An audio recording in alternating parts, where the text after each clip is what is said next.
All right, this is John Cola with OKRaw.com. Today I have another exciting episode for you, and I'm coming at you from my friend Dr. Rick Dina's office, actually, because I came here for a very important reason. I got my blood test, and I've been living on a raw, plant-based diet now since 1995, so this is starting my 21st year that I've been doing this, and I'm here to share with you guys my blood test to see if I'm deficient in protein and if I got enough iron and how my B12 and vitamin D and all these other things to make sure I'm healthy. Because just because you're eating a raw foods diet doesn't mean you're necessarily gonna be healthy, because you might not be doing it the proper way. And I've been getting blood tests, every couple years. I should be doing it every year to check in where I'm at and make adjustments so I can make my diet better if things aren't working, because nothing is perfect in life. And there's things that are better or worse to do.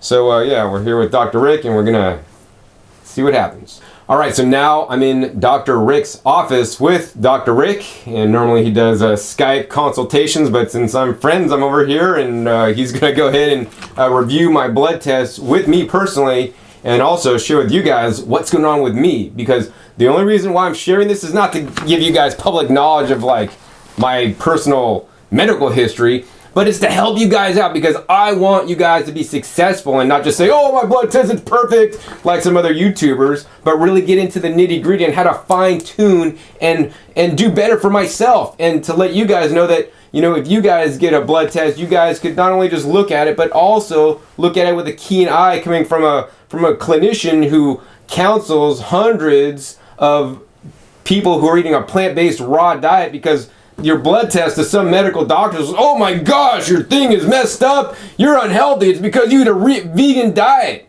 And it's not because of the vegan, it's because the clinician is not familiar with how vegan blood tests should look.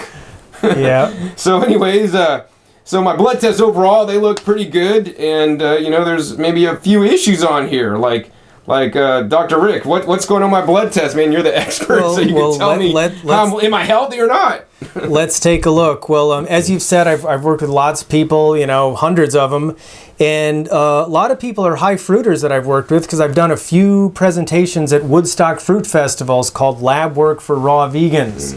And so people figured, well, hey, he must know about fruit, and I do.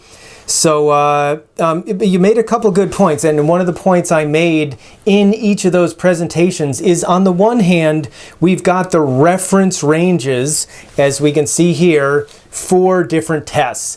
And those reference ranges are based on typical populations.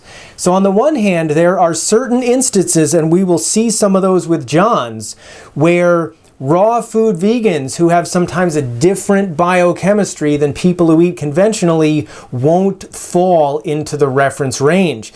And sometimes that's actually extra good, but if you go to your local doctor, you're a raw food vegan, they may see a raw food vegan once in their career, once every 10 years, something like that.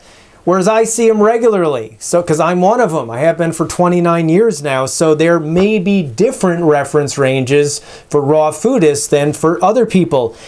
On the other hand, some people take that too far, and they've got some type of issue staring them in the face, but they're not going to recognize it because they figure, oh, those reference ranges don't matter for me.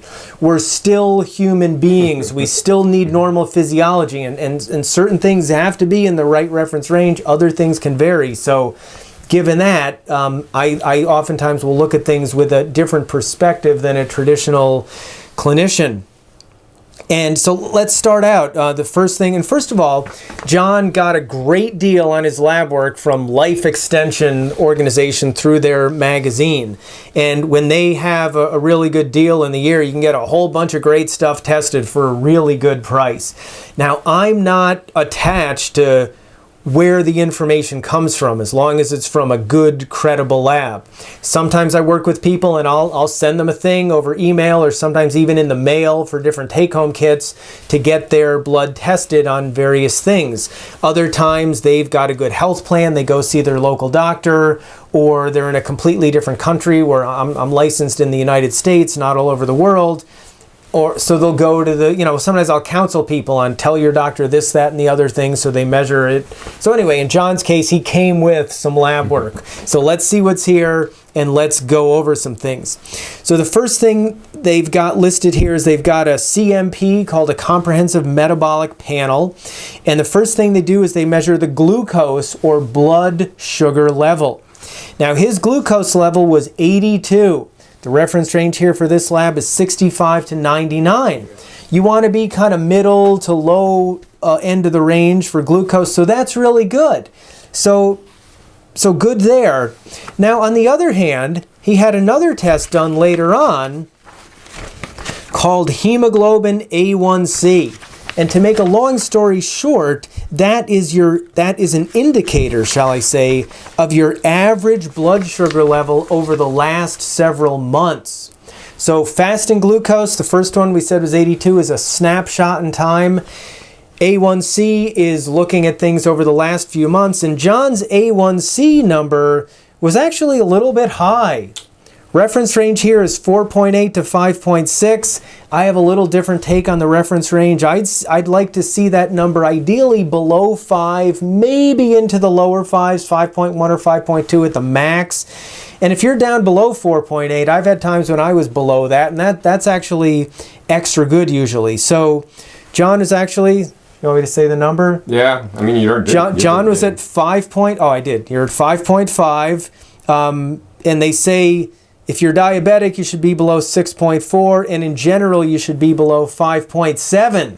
So he's getting close to that 5.7. So because of that, because of some additional testing, we know there's a... Wait, Rick, am I going to be diabetic because I'm eating a fruit diet and vegetables? I mean, is this what it means? Because at 5.7, it says I have an increased risk for diabetes. Right. Can fruit make you have diabetes? Probably not. In the majority of cases, absolutely not. And in fact, most people I see who eat a high fruit diet, we look at their glucose level, their A1c that we're talking about here, as well as their insulin level. We see that those numbers are all appropriately low and really good. In your case, though, there's something that's making your average blood sugar higher than it should be. Now, typically when that's the case, it's from something called insulin resistance, where insulin can't do its job escorting glucose out of your blood and into your cells like it should properly. And ironically, that has much more to do with the fats that you eat compared to the carbohydrates that you eat. Now, I happen to be looking at some past lab work that John's had, where we actually measured his insulin level, and his insulin level was really low, meaning insulin resistance isn't the issue. His cells are sensitive to insulin. So what we're going to do from here on out is we're going to experiment with some different types of fruits, eating some different types of greens with the different fruits. We're going to do some specific testing where John's going to get a little glucose meter and check himself every 10 minutes or so for a couple hours after eating different meals, and then we'll follow up with some of these tests.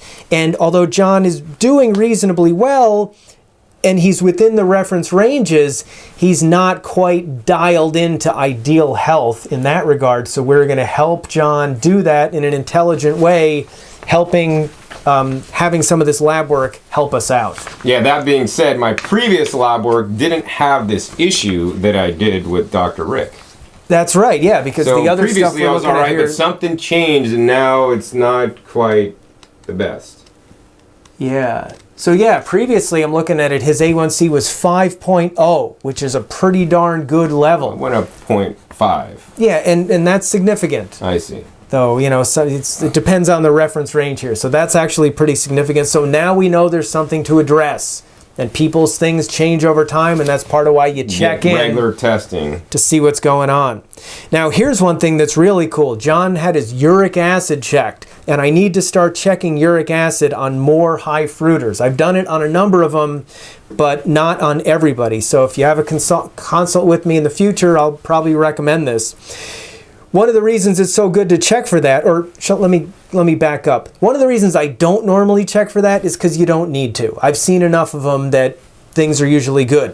One of the reasons it's good to check for that, especially for your own peace of mind as well as for your friends and family member, is in the rumor mill of rumors that is just such a giant mill out there. People will claim that fruit will raise your uric acid level. So the reference range here is 3.7 to 8.6. John's level is 6.7. So fruit is not raising your uric acid. That's good to see. So you don't have to worry about that. Then they go into, we're not going to go into all the details line by line here, but there's some kidney function tests. There's some electrolytes here. The kidneys affect electrolytes. Pretty good. Most of this looks, actually all of this looks fantastic. Sodium? Am I eating too much salt? Well, you know, your sodium level doesn't necessarily tell if you're eating too much salt, although sometimes when people aren't eating enough vegetables, their sodium levels get too low. John's sodium's good, his chloride's low, his chloride's good, his potassium's good, and no matter who you are or what you eat, those electrolytes need to be mid-range, no matter what. Now here's an example, something called BUN, blood urea nitrogen. It's a byproduct of protein metabolism, and the reference range is 6 to 24, but John is abnormal. He's at 5, which is too low. Uh-oh. Now here's the deal.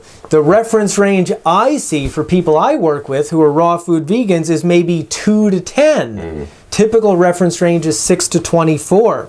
Bottom line is your kidneys have to clear that stuff out. It has to do with protein intake. Plant protein's easier for the body to deal with than animal protein. BUN levels are lower in raw foodists and vegans. So what this means is it means his kidneys are having an extra easy time dealing with the protein that's coming into his body.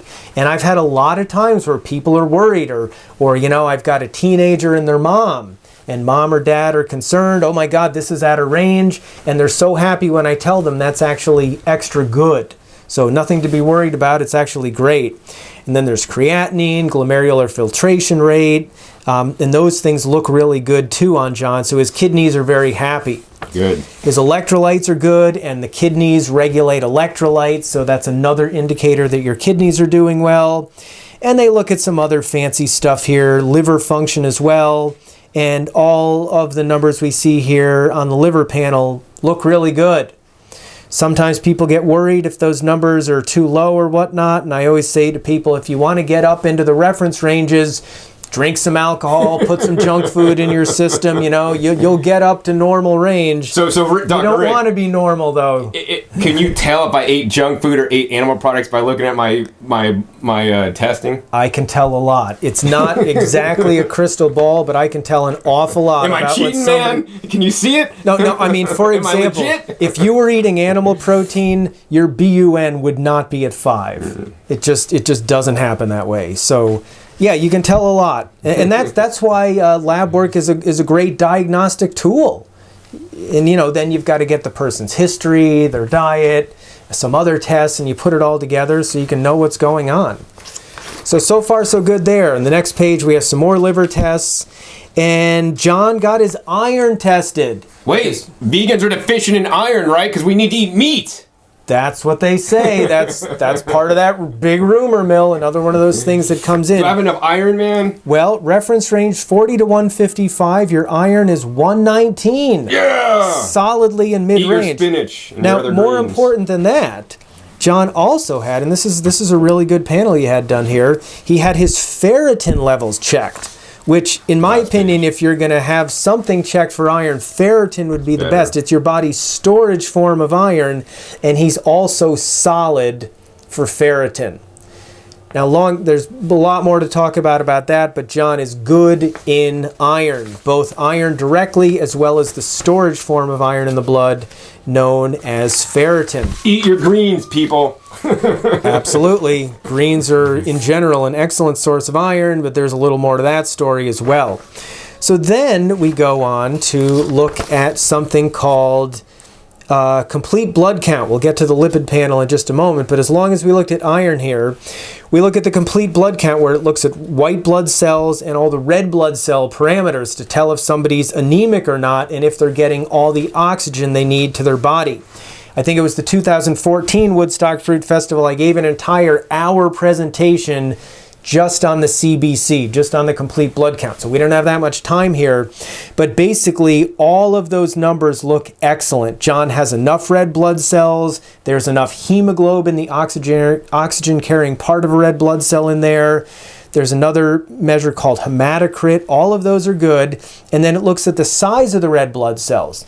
So between red blood cell, hemoglobin, and hematocrit looking excellent, and the red blood cell size looking normal, that's another indicator, although indirect, it's a very good functional indicator that John has plenty of iron in his body. So there's different ways of going about things, even if you don't measure something directly.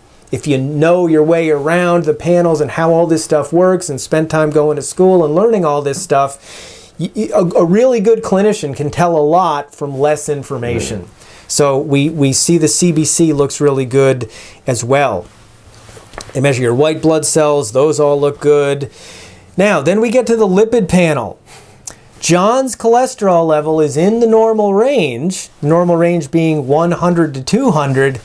It's a little high for my taste and for people that eat the way John and I do. That being said, Dr. Rick, you know, my lipid panel has been higher in previous tests as well. So That's this true. is not We're looking at some of the necessarily, old ones. you know, maybe that bad, but maybe something going on for sure. Well, anyway, we'll get him out of suspense. It was 180, which isn't terrible, but it is a little higher than we normally see.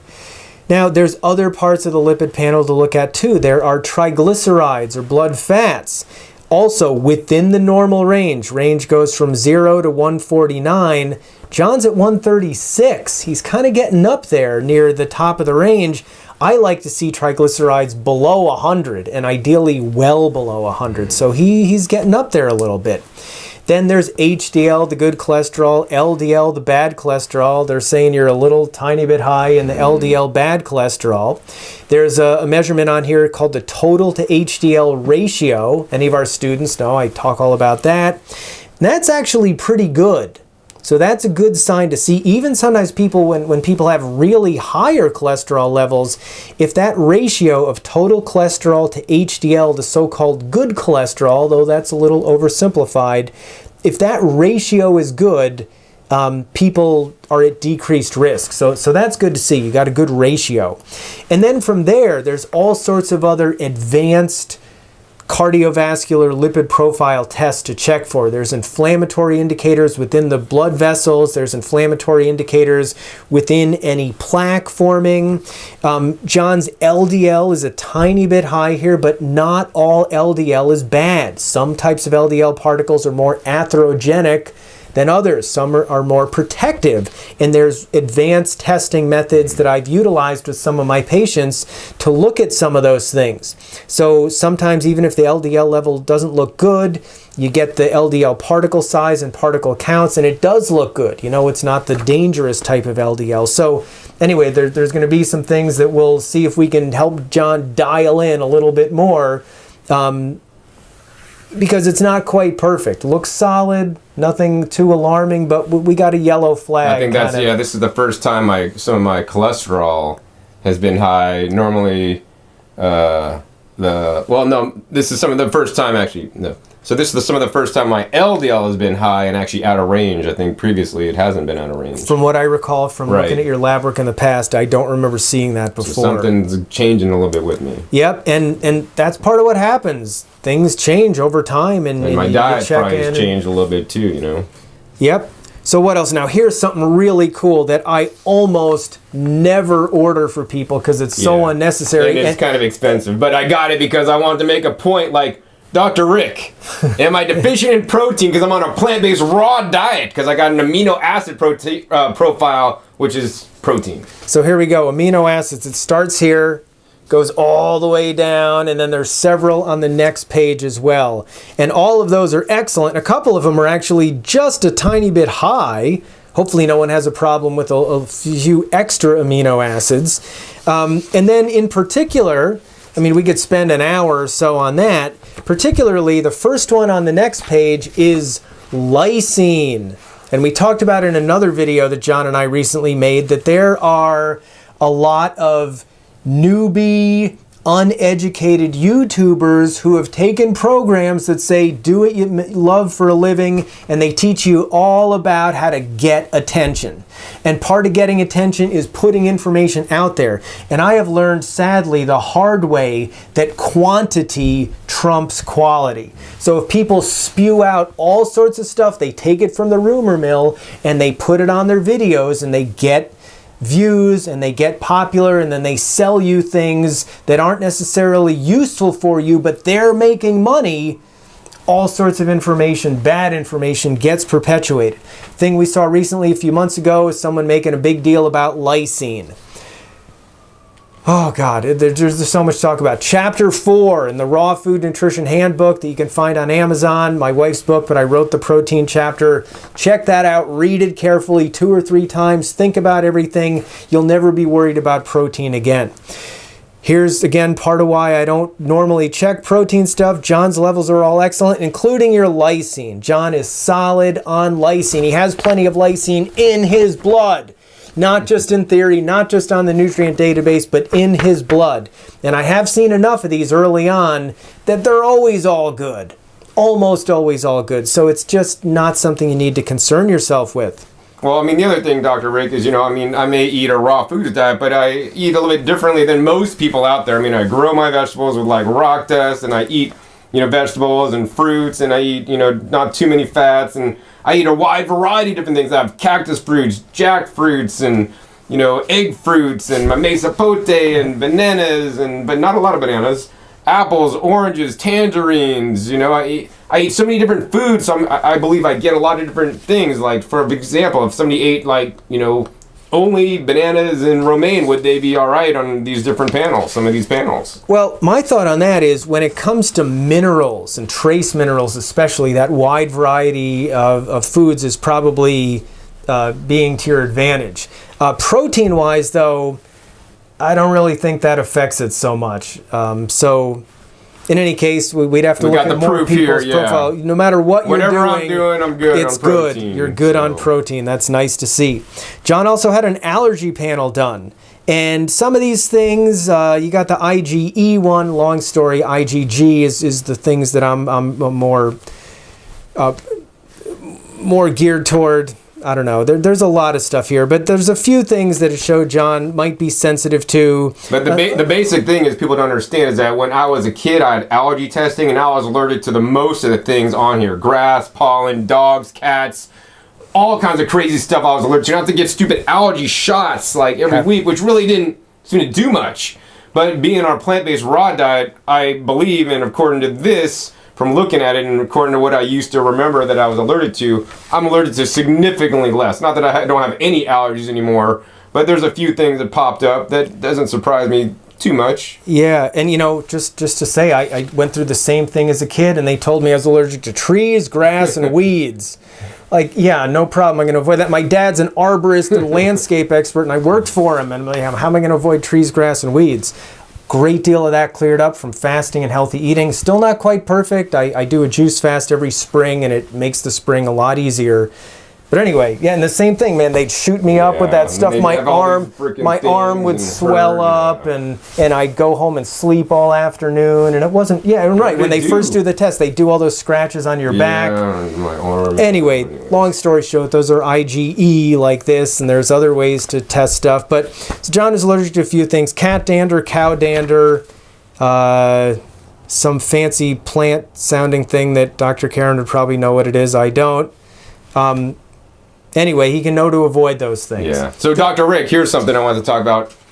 My pH is high, and recently I had a friend and a friend of a friend say that her doctor told her that if her pH is high in her urine, that it could be dangerous. Like, my pH is high in my urine. Am I too alkaline? Am I going to go into alkalinosis because I'm eating too many greens? Excellent question. So you're out of the normal reference range. And boy, there's let's see, my wife gives a whole 45-minute presentation on pH balance. But the deal is, most people's urine is acidic because you've got an acid-alkaline scale from acid to alkaline. 7 is neutral in the middle. Your bloodstream needs to stay right at 7.4. If it gets down to 7.1, you're still a little bit alkaline. They actually call that acidosis because you're getting close enough to the acidic end of the spectrum. You go into a coma. Okay, bad news. If That's you get a blood pH. Blood. Not Absolutely. urine. Not urine yet. And if you get up to about 7.8, muscle spasms called tetany. So the blood has to stay right there in the middle. So if there's some extra acidity, which is the case with most people, there's a number of buffering mechanisms, including excreting excess acidity in your urine. That's why most people's urine is acidic. Because they're acidic. Because they're acidic and their body's excreting some of the excess to help maintain 7.4 in the bloodstream, because it's critical. Now in John's case, his pH was 8.5. It was alkaline. He's out of the reference range. Reference range here goes from 5 to 7.5. So in John's case, he has a lot of extra alkalinity. So I'm more alkaline than I need to be, so my body's getting rid of the extra stuff. Exactly, to keep the bloodstream at 7.4. Too alkaline's bad. Not alkaline enough is bad. 7.4 is where you need to be. So just like you said, John, your kidneys decide to excrete some of that extra alkalinity. Now, if his blood was 8.5, that would never work. So your blood and your urine pH are not exactly the same. Absolutely, positively not. It's a common misnomer out there from the rumor mill. And that's unfortunate. Then they check a bunch of other things in the urine. Everything there looked good. So then we get down to B12. Yeah, are vegans deficient in B12, Dr. Rick? Some are. A lot of omnivores are too, but probably more vegans are. Because in omnivores, sometimes B12 is in the food and meat. Sometimes it's not. It's not so reliable. But it's probably there sometimes. With vegan food, though, there may be, other than a couple rare exceptions, which is a whole longer story, it's really not there. B12 just isn't there. So John's actually low in B12. He's at 136. Yeah, so I mean, I'm not too supplement compliant, and I'm working on that. And I in my previous tests have been maybe out of the range, but just by a little bit, so I haven't been too concerned. But this is actually a much more out of the range than I'd actually like. So I've really stepped up on trying to wear a B12 patch more, and I got a spray that I'm trying to spray every day when I'm sitting at my computer. Because this is not a good thing, and it can be easily corrected. That's not so good. There's debates among the salespeople about what's the best thing. The typical B12 supplements work just fine. I mean, whole other long discussion there, but whatever you need to do, whatever's going to work, bring your B12 up. And then we also see John had his homocysteine measured, which typically can be elevated if you're low in B12, B6, or folic acid. There's other factors there as well, but those are the three foundational ones. And John's a little bit elevated in his homocysteine level. That's also been elevated in the past, too. It has, yeah. We're looking at your past one was 16.7. This one's 17.6. It's going up a little bit. A little bit, although that's within the similar, statistical noise, so to speak, different labs and whatnot. But anyway, so I need to work what we're going to do is have John get his B12 up, and we'll follow up with B12 and homocysteine, so to see B12 go up and homocysteine go down. Functional indicator, because just having the B12 in the blood properly, Rick, doesn't mean you're all right? Not necessarily. Usually it does, and there's a great deal of confusion about B12 testing out there. So I should say also, if we were to have checked John's methylmalonic acid, I can say with 98 at least % certainty, that's supposed to be low, so high isn't good. I could say with 98% certainty, that would be elevated on you. And a lot of times people come to me with they've had one test or the other, various things, and because I've seen a lot of this stuff and know how they all relate to each other, I don't always have to see all of them. So you could have done a methylmalonic acid test, but it's not necessary. And here's another thing. A lot of times people have come to me and they say, oh yeah, I did this urinary methylmalonic acid test because it's supposed to be the best and the most accurate. And in many ways it is, and there's many situations where that test is critical to help figure out what's really going on. But it's not always absolutely critical. So, for example, when people come to me and I order tests for them, B12 itself costs $19. Methylmalonic acid costs $100. Some people go and pay $152 for a methylmalonic acid test, but they don't always take it in context. So for me, from looking at a complete blood count, seeing someone's B12 and taking B12 level and taking a good dietary history, I can tell you more about your B12 than just looking at methylmalonic acid. So whole long story there. One of the things I was also going to say is there's some foods, and there's not too many of them, spirulina, maybe chlorella a little bit, may contain some B12 analogs that are faking your body out, that make your B12 level look high and look good, but then the functional indicators like methylmalonic acid or homocysteine don't look good. But if you're not consuming foods that contain B12 analogs, then the B12 level itself is perfectly good. It's another indicator where a good clinician who knows their way around these tests can be of value to you, and you don't just have to succumb to the rhetoric of people who have an agenda for one thing or another, who haven't really looked at the whole big picture. You know, another reason B12 itself can be helpful. Let's just say, John, you start taking B12 and your homocysteine goes down and your methylmalonic acid goes down. That's great. Well, whether you were taking an appropriate amount of B12 or let's say 3 times more than you really needed, let's just look at methylmalonic acid. Methylmalonic acid would be appropriately low whether you have enough or too much. It's not going to get too low. It's supposed to be low.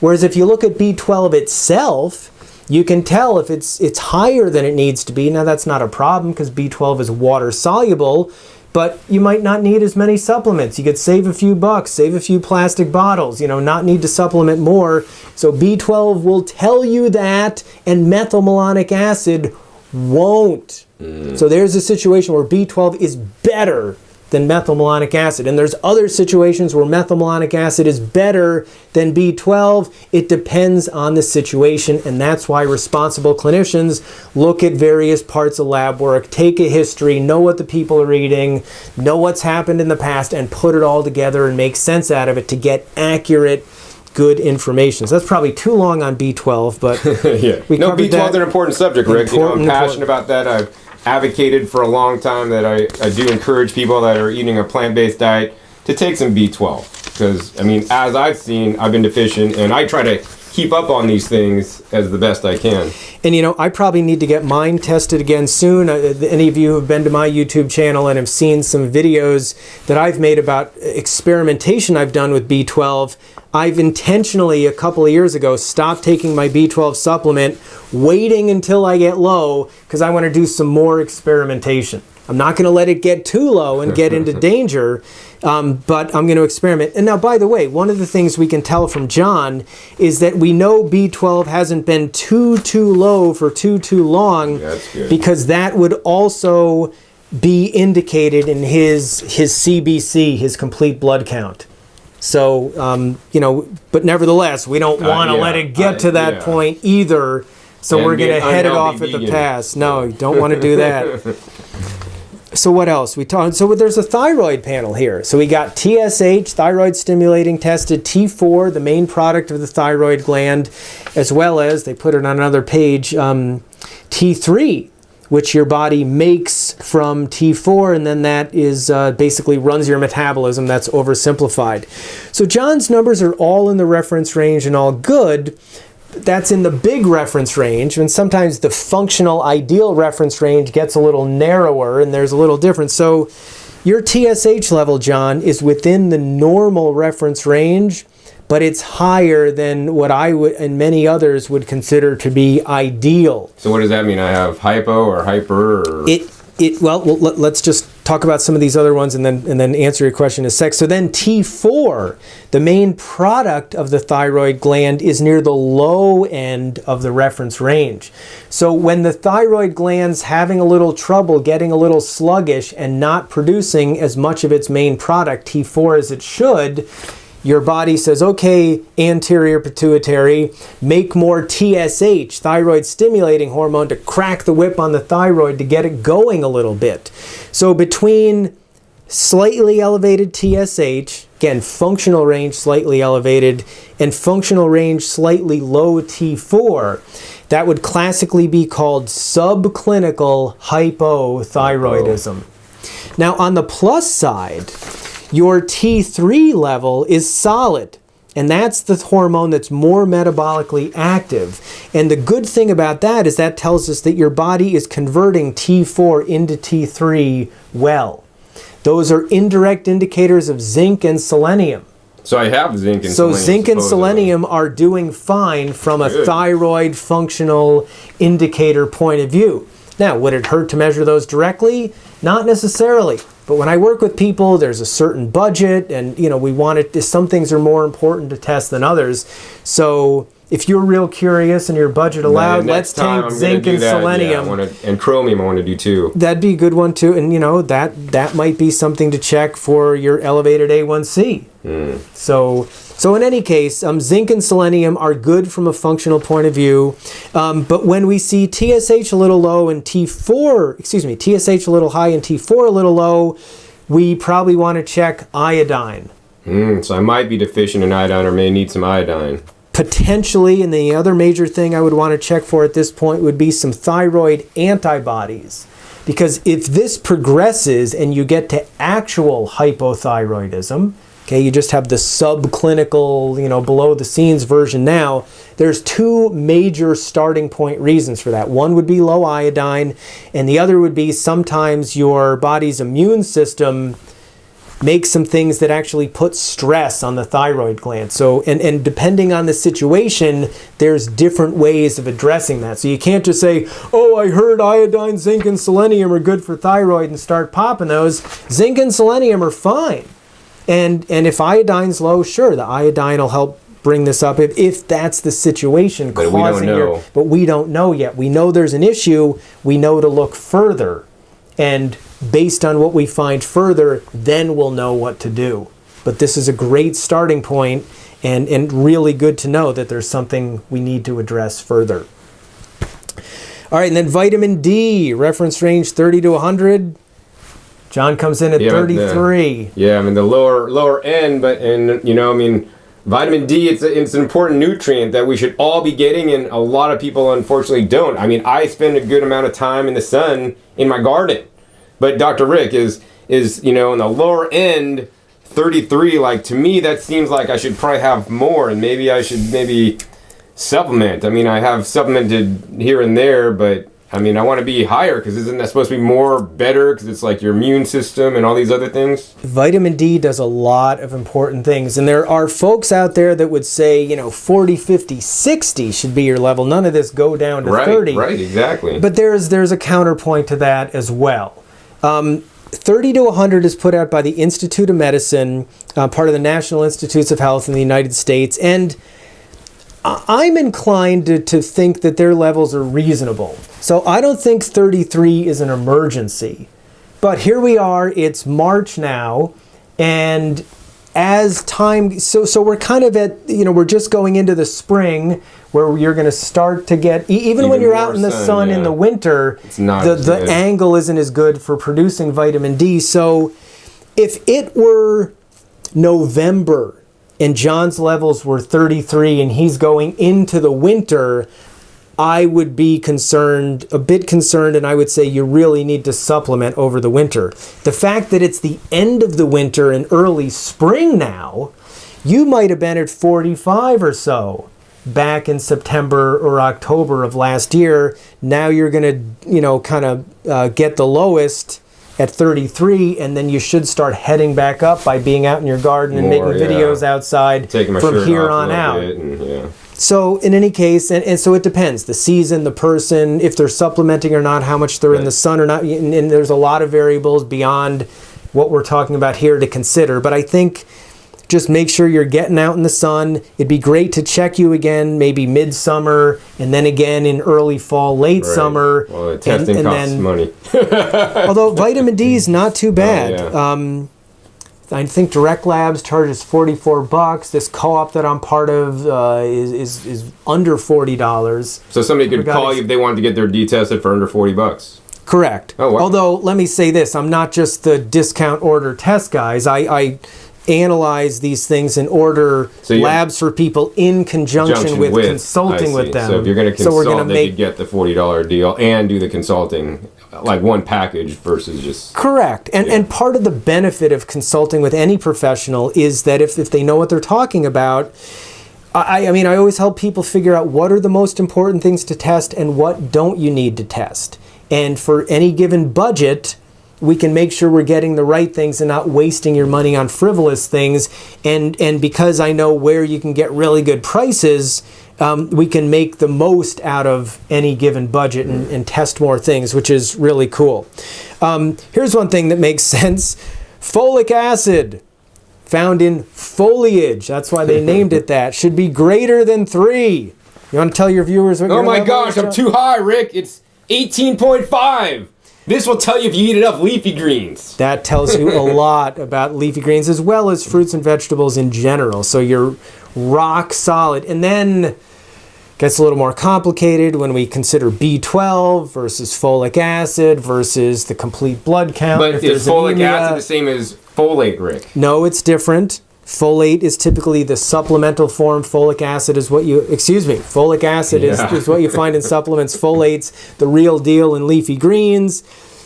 My wife made a video on this about how folate can mask a vitamin B12 deficiency. So even though I said on the complete blood count, John hasn't been too low in B12 for too long. If you're high in folate, it actually takes longer for a B12 deficiency to show up on a complete blood count. But that gets a little more complicated, and you can watch Dr. Karen's video on that and learn more. So then it shows C-reactive protein. Now I mentioned before in some advanced cardiovascular tests that you can measure inflammation within blood vessel walls. So this C-reactive protein called cardiac C-reactive protein, another name for it, sometimes after it, it'll say HS, which stands for high sensitivity. Those are AKAs. That's really low in John. And that's really good to see, because if here I am, I'm an artery, my hands are artery walls here, and above here is where all the blood travels through. If you've got some plaquing building up in there, that necessarily by itself is not necessarily so bad. I mean, it can inhibit blood flow a little, but enough blood gets by. The problem is when some of that plaque either ruptures and then seals off the blood vessel, or if a piece of it breaks off and travels through as the arteries get smaller, eventually it gets stuck somewhere. So in the myriad of things to consider, one, okay, just one, not the only thing. You got to look at all of this stuff together and put it together intelligently.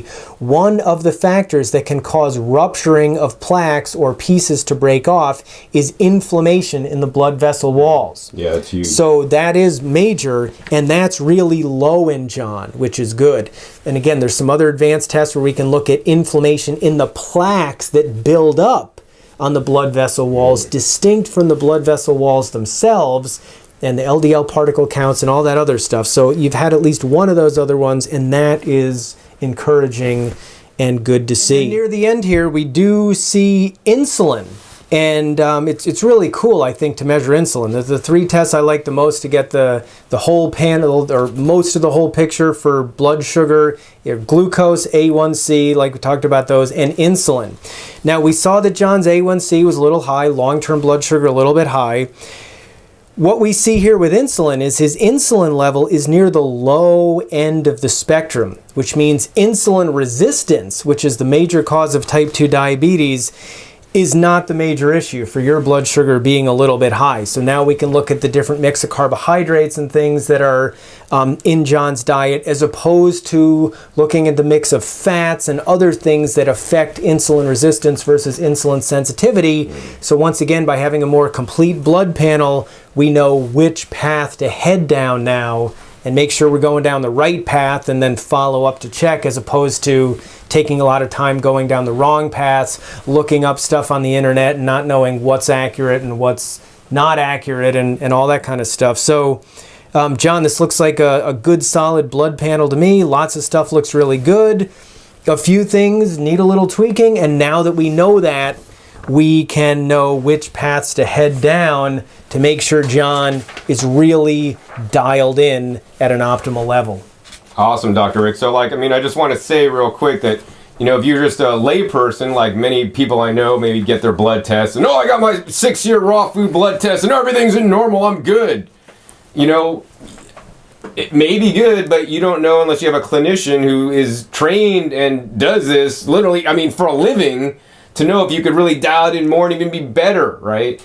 And one of the things I want to say is, like, you might be thinking, oh man, John, his blood test was messed up. He's been doing this 21 years, man. The raw vegan diet doesn't work. So what would you say to that, Rick? First of all, to cover both of the points that you just made, there are a lot of things in here that are in the reference range, but we actually noted that they're in the medical reference range, which is blatant pathology versus not. That does not necessarily mean optimal health. So we saw some things in there that, again, within the reference range, but not ideal, so we can know what to do to dial them in more within a raw food vegan paradigm. So many of my people say, you know, gosh, I've been concerned about going to someone and getting my blood checked because with the last time I did that, my medical doctor on my health plan yelled at me for not eating meat and told me that was the reason for all of my problems. So I work with you. I'm a raw foodist myself, 29 years. I'm into it. And we'll help you figure out how to get things dialed in that regard. So yeah, just because something's normal or just because something's abnormal doesn't necessarily mean it's good or bad. It depends on a lot of things. And I mean, this is my idea of fun, you know. I'm a nerd, I have a doctorate degree and all that, so we have fun together, and people always enjoy doing these things, and I'm really grateful that John, we didn't even plan on this. He came over today to do some other videos, like, hey Rick, I got my lab work with me, let's go over it. So I appreciate John helping all of you know what options you have, and that you can have a consultation to help get dialed in. So, Dr. Rick, what about the fact that, like, oh, my blood work's not perfect, it's because I'm raw vegan, like, or because you're vegan, raw vegan, whatever it is. Like, what would you say to that? Well, I mean, BUN is extra good, right? And what else wasn't perfect here? Well, my triglycerides are a bit high, or cholesterol. Well, okay, and, now, okay. You know, my B12 and my D, is that because of the raw vegan diet I'm on, or? Well, okay, let's talk about your lipid panel first. Your levels here are, other than the LDL, just making it outside of the reference range. The rest of this looks really good from a conventional point of view. From a more ideal point of view, it doesn't look so good. So a typical doctor would look at this and say, yeah, that looks fine. And they wouldn't have raw veganism to blame it on, or to blame anything on, because there's nothing wrong. You know, we'll look at this and say, okay, there's more to dial in. So yeah, a lot of doctors tend to do that, and even a lot of alternative doctors, they just have this built-in bias against plant-based diets, and especially naturopathic doctors. Yeah, and especially my parents' moms, especially. He's a jerk. And especially people who have taken some type of traditional Chinese medicine course, like acupuncturists, naturopathic doctors who subscribe to that model are among the worst. Traditional Chinese medicine practitioners, because there's a built-in bias against raw foods, because 3,000 years ago in China, raw foods weren't healthy because there was bacterial contamination and you had to be really careful. Fast forward 3,000 years, as long as you've got good sanitation, you don't need to worry about that, but the traditions have continued on and people are biased. So within a raw vegan perspective and paradigm, there are times where I have to, after going over someone's lab work and knowing their history, I have to put on my diplomacy hat in addition to my clinician's hat and maybe try to expand people's paradigms, or say, look, I know what you're doing works for a lot of people, but in your situation we have to do this and that differently. Sometimes it even happens with couples. They eat the same way, but I have different recommendations for each one because everyone's a little bit different. So no, I do not think that, raw veganism causes all sorts of problems, because most of the time raw vegan panels look awesome. And if they don't, within that framework, we can find out what works better and make sure you're really dialed in and as healthy as possible. Because sure, you know, maybe you're low in iron, you could start eating meat, and that brings your iron level up, but it causes all sorts of other problems. Now your lipid panel's off. Now you don't feel as good. Now you're constipated.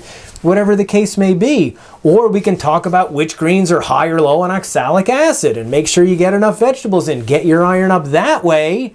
Then you're still maintaining all of the benefits from your raw vegan diet, and now you've got a problem solved within that paradigm. Yeah, the other thing I want to say is that my blood tests show about what's going on with me and my specific raw vegan diet, because not all raw vegan diets or even vegan diets are created equal. You know, I eat a wide variety of plants, and I believe that has something to do with, you know, why this came out so well. And, you know, there's certain things that I knew I should be doing that I maybe haven't been doing as much, like take more B12 supplements, maybe get it more sun, maybe take some vitamin D, you know, and some other things that maybe we'll go over in a minute. It's a great educational tool. Right, exactly. And I want you guys to learn from this, and don't just automatically blame the raw vegan diet on a bad blood test. You know, get a consult with Dr. Rick so that you know exactly what's going on and how to dial it in, because nothing in life is perfect. And, you know, classic example, you go to 3 different doctors, you'll get 3 different opinions. You've heard that even with the conventional model, you'll get different opinions.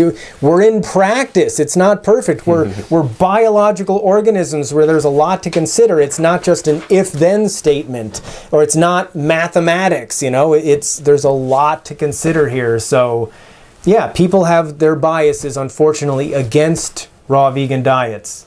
And I think that's unfortunate. I don't. I'm biased toward it, if you will, but not because I have a preconceived bias, because I've seen it work so well for so many people for so long, including many decades, or 3 decades now for myself. Yeah, and I want to encourage you guys that, you know, this allows me to dial in my diet even further than where I'm at now, which is my goal, and my goal for you guys. I always want you guys to become a better person with your blood tests and in anything that you do in life. So I think my course of action at this point is, and I'm gonna let you guys know it, so hopefully it keeps me accountable too. There you go.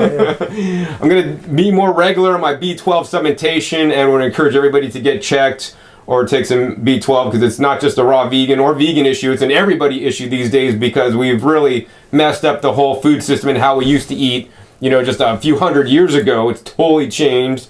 You know, I'm gonna take some vitamin D, or get more sun, or part of both, or get like a sun lamp that I could make my own D without being in the sun, or taking a vitamin D supplement. I'd rather be in the sun, which is my first choice.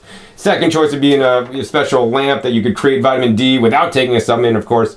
My last choice is take a supplement. I do want to get my vitamin D up, so we got vitamin B12, vitamin D, 2 very important things. Another thing that was a little bit concerning was my thyroid hormones. I want to figure out something with that. So, Dr. Rick, what do you think I could do? We're going to do some additional testing. Well, like I said, the next 2 things to check are iodine and antibody levels, and then based on what we find out there, we'll know which path to head down. Yeah. All right. And then the other issue that really kind of concerned me, Dr. Rick, was, you know, I know my cholesterol's been high a little bit, you know, over time, last couple tests and whatnot, and cholesterol's like one of the master hormones and whatnot. We need that to create other hormones, which is probably good, but you don't want it too high. But then also what was not so good was the LDL was a little bit elevated. So Dr. Rick, triglycerides, you know, are a little high too. So what do you think is potentially the issues with that? What are the potential things that I should maybe look out for, that I might want to do, and what should I get tested to, you know, fine tune and get a better answer on what's causing this? Yeah, now that could be related to the types of carbohydrates you're choosing to eat. Certain types of fruits sometimes can cause some of those issues. So if I'm potentially eating too much fruit, this could be a problem.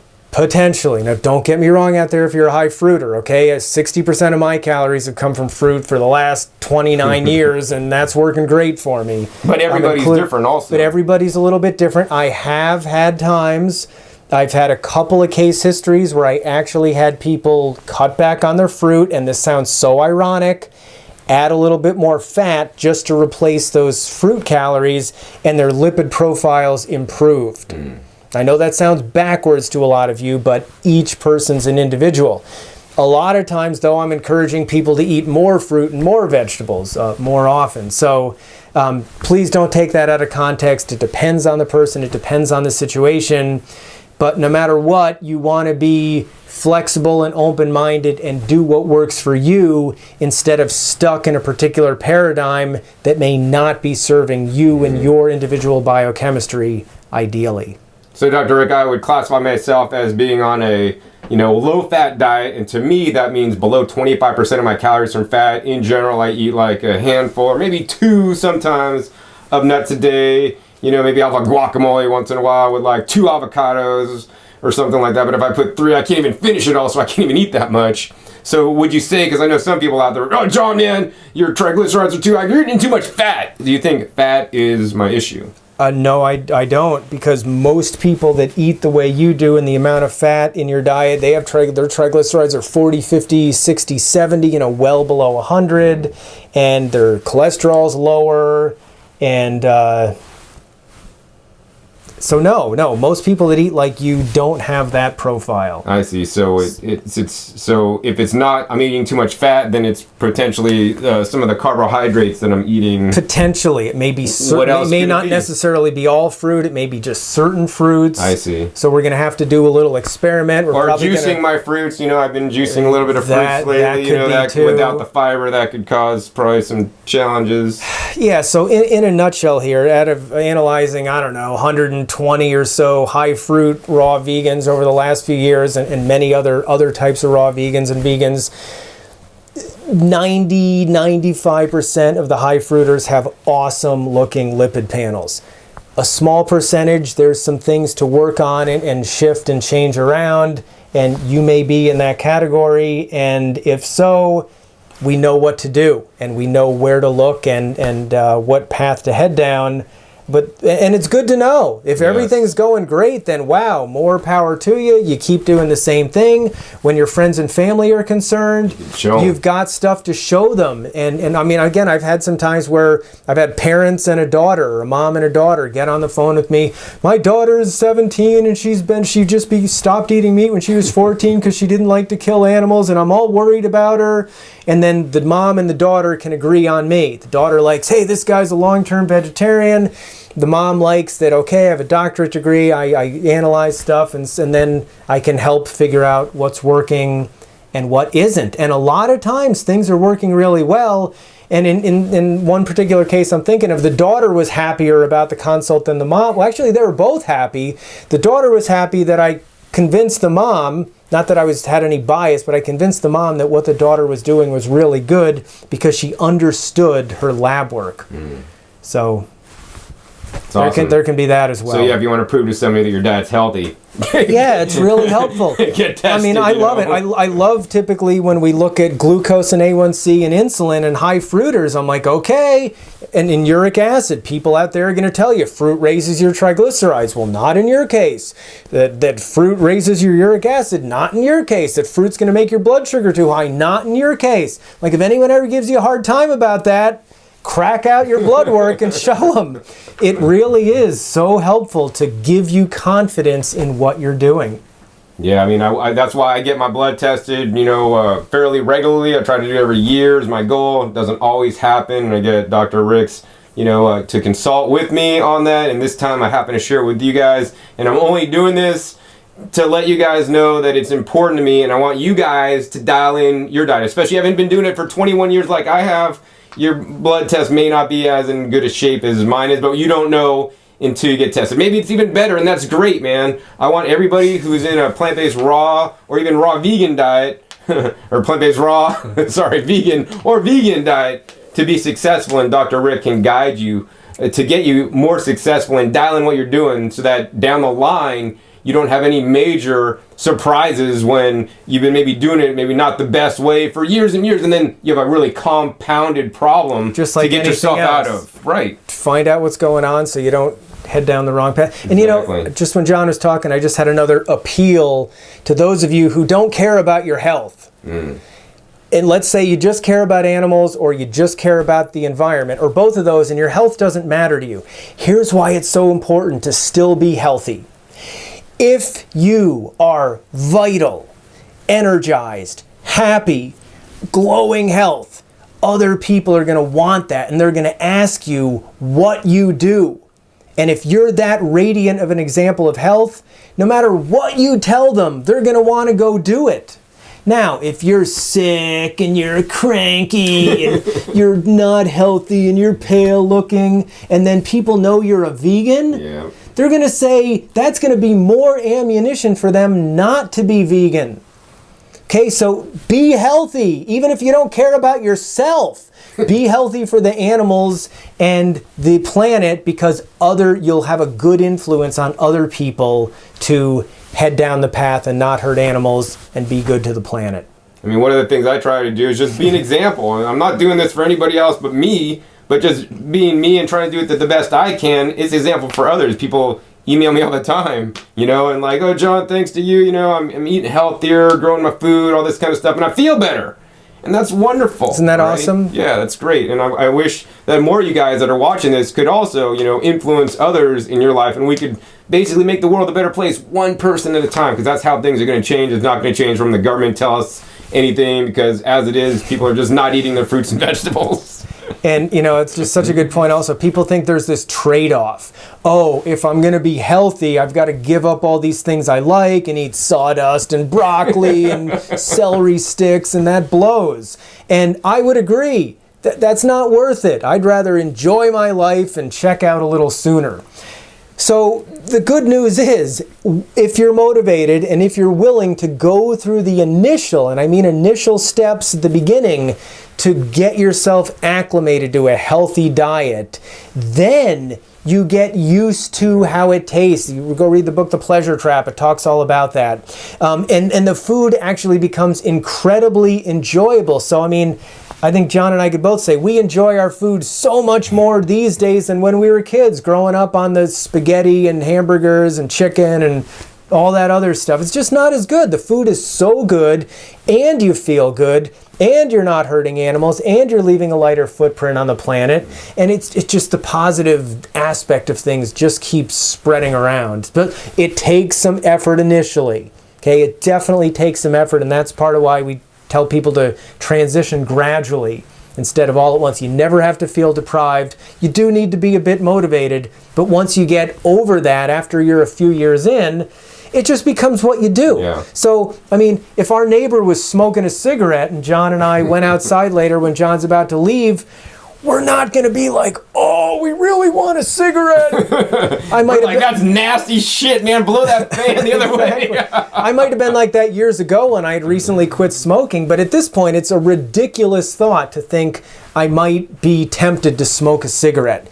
Similarly, with processed food, with animal foods, with that junk, it doesn't appeal. It's not hard. It's not hard anymore to eat this way. It's just what you do. In fact, it's easier because you feel so good. So you may edit that out. I don't know. We're just talking out loud, thinking of positive messages for everybody, but just another thing to consider. Awesome. So, Dr. Rick, is there any last comments or things you'd like to say to my viewers today? I think we said a lot.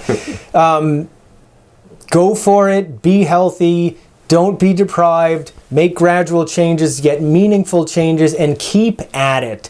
And please, please, please, if at some point you don't want to eat a raw food diet or you don't want to be vegan anymore, please acknowledge that you just don't want to do it.